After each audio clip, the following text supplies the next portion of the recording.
문자, 서령 문자가 기록이 된 그 점토판.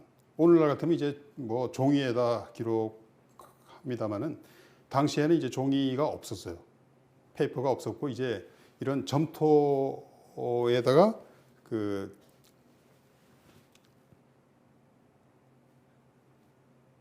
갈대 촉을 가지고 이렇게 이제 이제 글자를 새기는 겁니다. 그래서 그걸 말려가지고 이렇게 그 이제 문서로 만드는 거죠. 그래서 이런 그 클레이 태블릿이 점토판이 이건 뭐 그 종이처럼 부서진다든지 뭐 그 썩는다든지 잘 없어지지 않잖아요. 그래서 내구성이 강하기 때문에 굉장히 많이 남아 있습니다.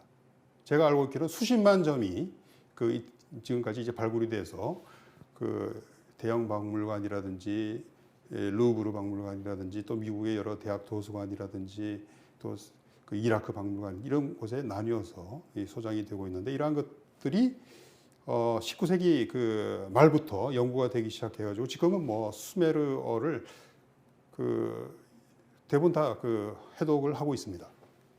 그래서 이 수메르 문명은 굉장히 그 사료가 많은 문명이라고 할 수 있습니다.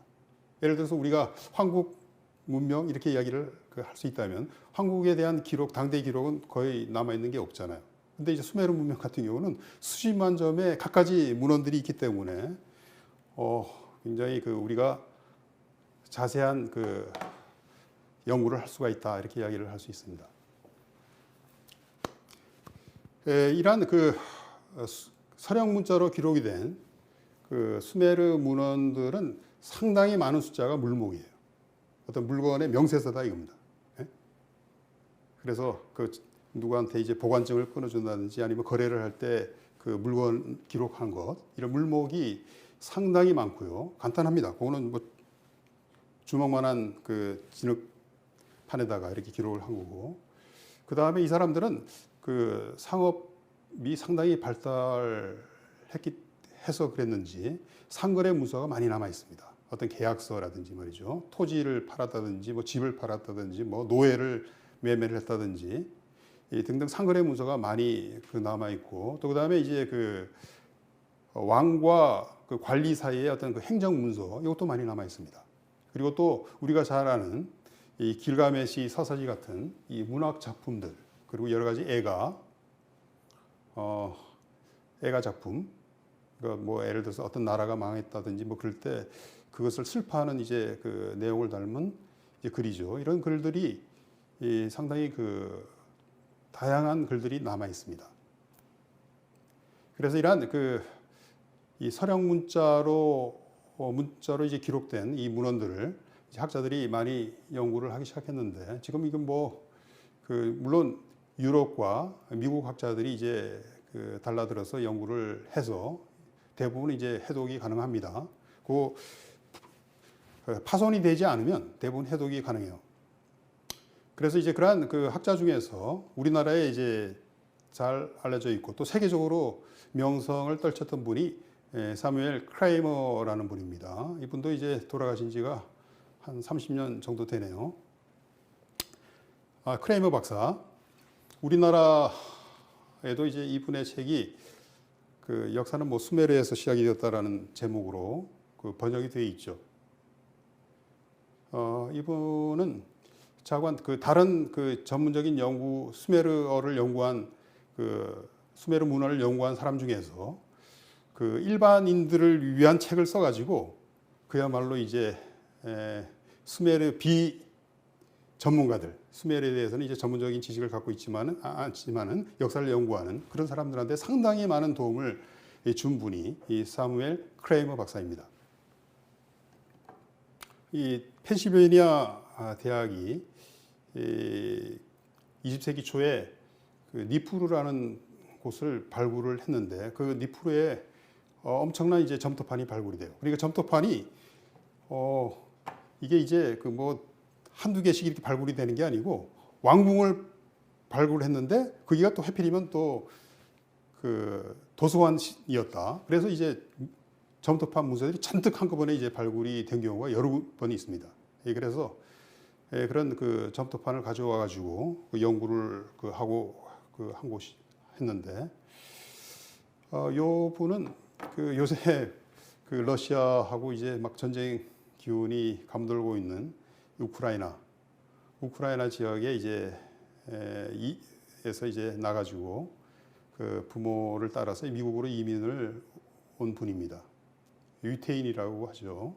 그래서 이제 미국에 와가지고는 뭐 자기 아버지가 유태인 학교를 세웠는데, 히브리어도 가르치고 하는 유태인들을 대상으로 한 유태인 학교를 세웠는데, 거기서 이제 공부를 하다가 펜실베니아 대학을 들어가게 된 모양이에요. 그래서 이 펜실베니아 대학이 당시에 이제 자기 스승이 페벨인가 하는 사람이 있었는데, 그분 밑에서 이제 수메르 문자를 연구를 하기 시작합니다. 그래서 이제 수메르 점토판 연구의 이 대가가 되었죠. 그래서 뭐 우리나라에 소개가 되어 있는 역사는 이제 뭐 수메르에 시작이 됐다 해가지고, 수메르인들이 처음으로 이제 뭐 그 양원제도 처음으로 도입하고 뭐 등등 쫙 이제 소개를 한, 일반인들을 위해서 그 점토판을 번역한 거죠. 그리고 또 하나 유명한 책이 The Sumerians, Their History, Culture and Character 이렇게 되어 있는 책입니다. 저는 이 책이 상당히 잘 됐다고 봅니다. 지금 제가 책 그 표지를 사진에 담아왔는데요. 그 수메르 문명을 총체적으로 소개한 책으로는 저는 많이 공부는 못했습니다만은 상당히 그 좋은 책이라고 느꼈습니다. 크레인 박사의 그 사진이 있고요. 그래서 이 서령 문자, 문명에는 사실은 이제 그 문자가 발명이 되어야만 진정한 그 문명이라고 이야기를 할 수가 있습니다. 문자가 발명이 돼야만 지식이 빠른 속도로 축적이 되고, 또 그리고 지식이 전수가 되는 거죠. 학문이라는 것도 발전할 수 있고요.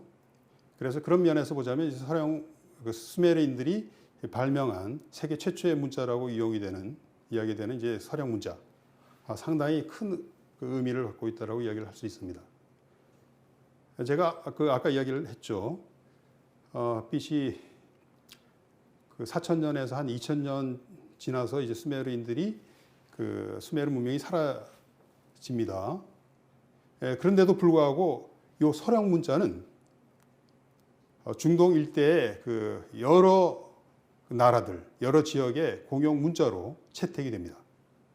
그 아카드인들, 그리고 또 들어보셨을 아시리아인들, 그리고 이란 지역의 엘람인들, 그리고 그보다 뒤시의 페르시아인들,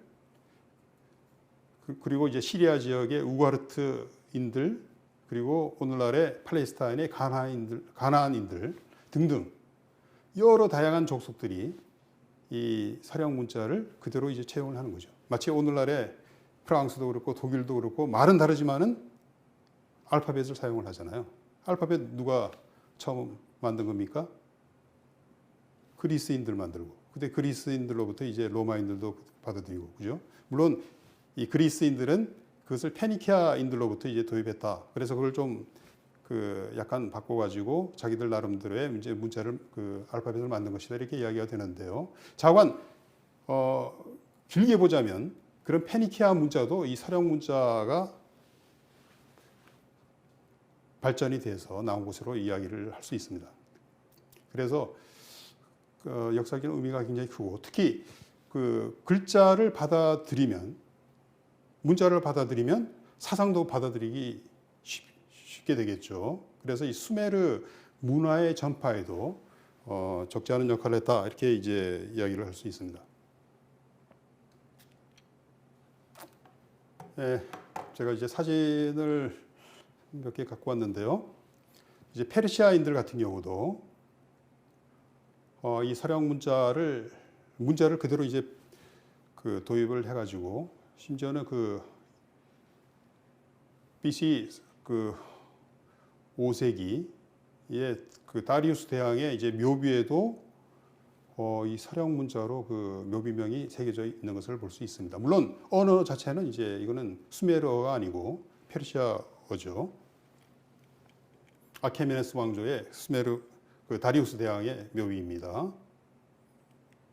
요거는 이제 우가르트라고 이 시리아 지역에 있는 그 왕국입니다. 이 해변에 있는 왕국인데 이것도 그 오랫동안 그 모래 속에 묻혀 있다가 이 존재가 이제 발견이 된 게 20세기에 와서예요.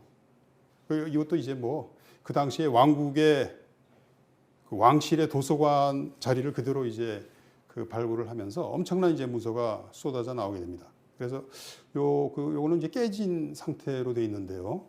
그 우가르트의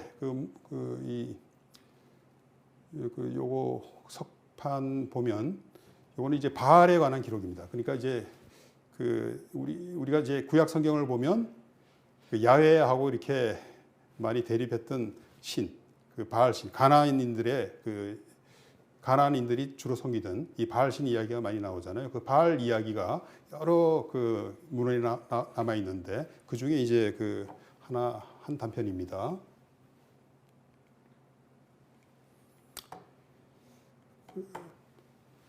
그 우가리트 왕국도 좌우간 그 계통은 수메르하고는 다른 계통의 나라이지만은 그 여전히 이제 그 서양 문자를 사용을 했고 또 많은 이제 기록들을 남기고 있다 이렇게 이야기를 할 수 있습니다. 그래서 그 히브리인들의 어떤 그 종교 유태교가 그 처음에는 어떤 모습으로 발전을 했겠느냐 하는 데 있어서 상당히 도움을 주는 문서가 이 우가르트 문서가 되겠습니다.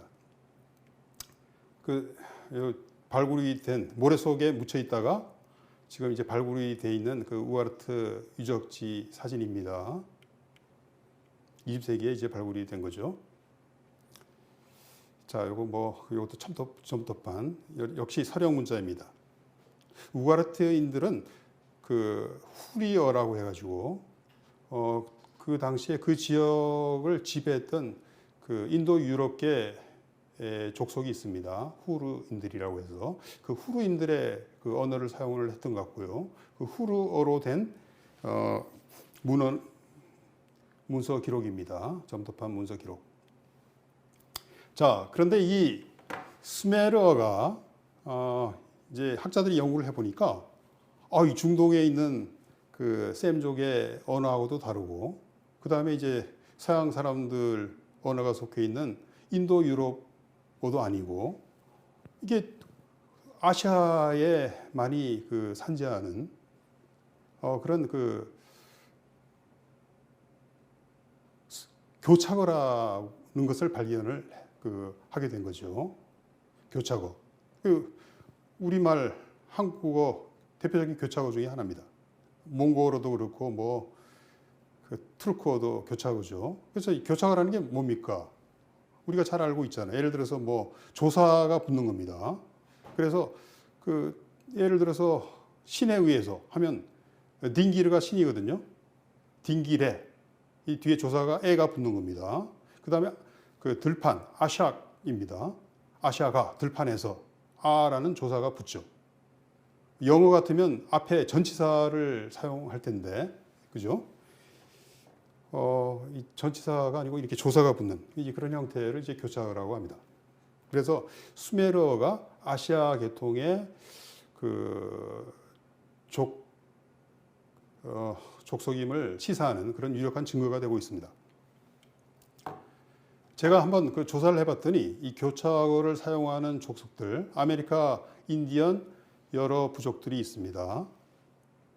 아메리카 인디언들은 베링 해협을 건너가지고 이 아시아에서 건너간 사람들의 후손이니까 당연하죠. 그 다음에 이제 투르크, 몽골, 우리하고 어순도 같고 문법이 상당히 비슷한 데가 많다고 그래요. 저는 그 투르크어나 몽골어 다 모릅니다. 공부를 좀 했어야 되는데.